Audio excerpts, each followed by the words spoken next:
ओम प्रकाश भूपाल सिंगार।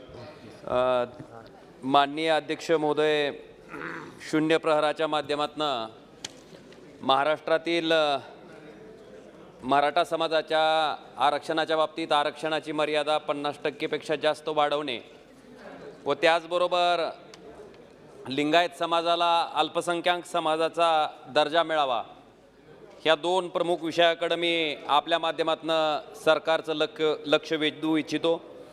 अध्यक्ष महोदय, लिंगायत समाज हा 12व्या शतकातील संत महात्मा बसवेश्वर यांचा अनुयायी आहे। स्वातंत्र्यपूर्व या समाजाला अल्पसंख्याकाचा दर्जा होता अशी सरकार दप्तरी नोंद असल्याचंही समजते। त्याचबरोबर कर्नाटक नंतर महाराष्ट्रामध्ये लिंगायत समाजाची संख्या मोठी आहे। जवळपास 7% महाराष्ट्रामध्ये सुद्धा लिंगायत समाज आहे।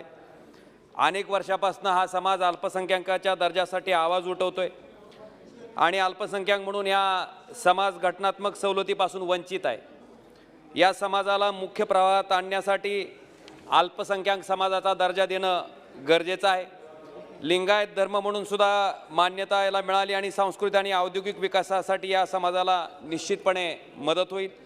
तरी माझी सरकारला आपल्या माध्यमातून विनंती आहे की या समाजाला अल्पसंख्याकाचा दर्जा देण्याबाबत योग्य ती पावलं उचलावीत।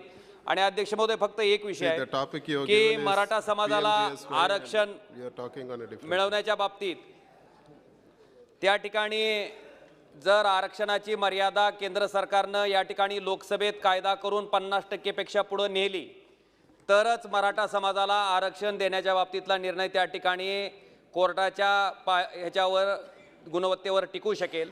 त्याच्यामुळं आपल्या माध्यमातून सरकारकडे माझी दुसरी विनंती महत्त्वाची आहे की 50%ची आरक्षणाची मर्यादा त्या ठिकाणी वाढवावी, जेणेकरून इतर कुठल्याही समाजाच्या आरक्षणाला धक्का न लागता मराठा समाजाला त्या ठिकाणी आरक्षण मिळेल। ह्या प्रमुख मागण्याकडे आपल्या माध्यमातून मी केंद्र सरकारचं लक्ष वेधू इच्छितो। धन्यवाद अध्यक्ष महोदय।